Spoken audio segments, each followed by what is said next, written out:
সম্প্রতি উত্তরপ্রদেশের দুটি প্রাণকেন্দ্র এবং ভারতবর্ষের তো বটেই, বারাণসী এবং অযোধ্যা এই দুটো জায়গা ভ্রমণের সুবাদে সেখানকার বেশ কয়েকটি জিনিস আমার চোখে পড়েছে এবং সেগুলো আপনাদের সঙ্গে ভাগ করে নেওয়ার জন্যই এই ভিডিওর অবতারণা। আমরা প্রত্যেকেই জানি যে উত্তরপ্রদেশ একটা সময় অপরাধমূলক কাজকর্মের জন্য সারা ভারতবর্ষের মধ্যে একটি অতি গুরুত্বপূর্ণ সম্মানজনক স্থান অধিকার করত। কিন্তু 2017 সালে ভারতীয় জনতা পার্টির সরকার সেখানে প্রতিষ্ঠিত হওয়ার পরে এবং যোগী আদিত্যনাথ মুখ্যমন্ত্রিত্ব গ্রহণের পর থেকে সেই ছবি কিন্তু একেবারেই পাল্টে গেছে। উত্তরপ্রদেশ এখন মাফিয়া শূন্য একটি জায়গা। 2024-এর কথা মনে পড়ে, যেদিন সুপ্রিম কোর্ট রায় দিলেন যে বাবরি মসজিদ ভেঙে অযোধ্যায় শ্রীরামচন্দ্রের জন্মভূমিতে শ্রীরামচন্দ্রের মন্দির হবে। সেই সময় অবশ্য পশ্চিমবঙ্গে অনেক মানুষের, বিশেষত টেলিভিশন ইন্ডাস্ট্রির মানুষদের চোখ থেকে খুব জল পড়তে দেখা গিয়েছিল। তারা খুব দুঃখ পেয়েছিলেন যে রামচন্দ্রের জন্মভূমিতে হিন্দুদের জায়গায় কেন রামচন্দ্রের মন্দির হবে। কিন্তু তাদের সেই অশ্রু এই প্রগতিকে আটকে রাখতে পারেনি। রামলালার মন্দির সেখানে হয়েছে এবং সেই মন্দিরকে কেন্দ্র করে নানান শিল্প সেখানে গড়ে উঠেছে। যদিও ভারতবর্ষে একটি মন্দিরকে কেন্দ্র করে বিভিন্ন রকমের শিল্প গড়ে ওঠা, বহু মানুষের অন্নসংস্থান, কর্মসংস্থানের ব্যবস্থা হওয়া, এটি কোনো নতুন ঘটনা নয়। আমরা যদি ইতিহাসকে অবগাহন করি, আমরা যদি ইতিহাসকে পর্যবেক্ষণ করি, তাহলে আমরা দেখতে পাবো যে আদি অনন্তকাল ধরে এই প্রক্রিয়া ভারতবর্ষে চলে আসছে।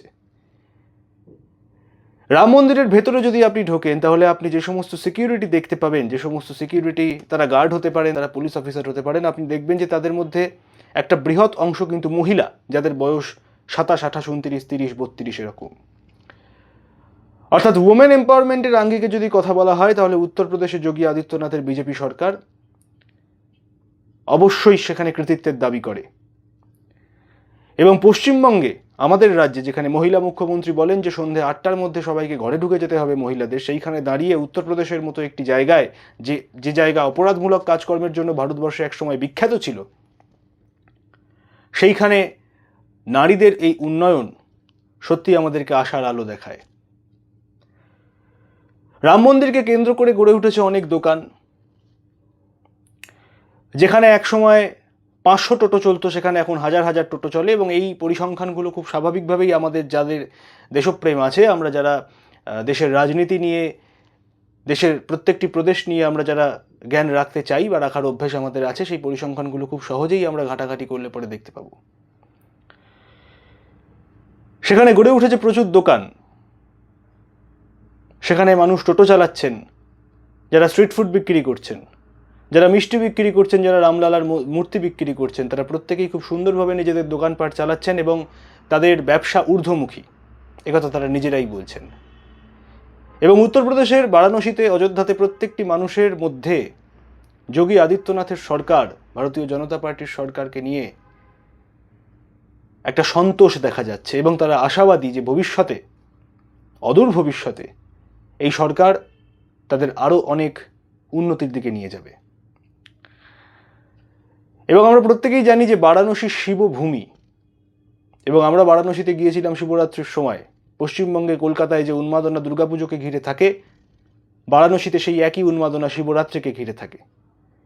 সেখানে প্রচুর ক্রাউড, আনন্দে উদ্বেল জনতা, কিন্তু এক মুহূর্তের জন্য সেখানে কোনো বিক্ষিপ্ত আচরণ নেই, সেখানে কোনো মিসম্যানেজমেন্ট নেই। তার কারণ উত্তরপ্রদেশের পুলিশ প্রশাসন।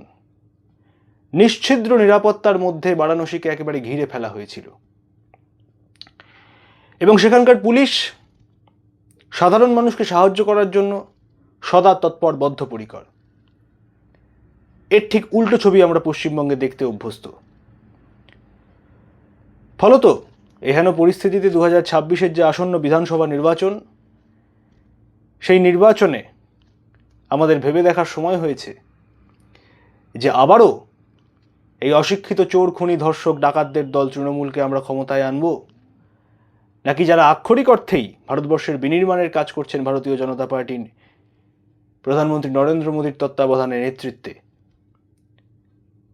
তাদের হাত ধরে পশ্চিমবঙ্গকে উন্নয়নের শিখরে পৌঁছে দেব। সকলে ভালো থাকবেন, দেখা হবে পরের ভিডিওয়ে। জয় হিন্দ।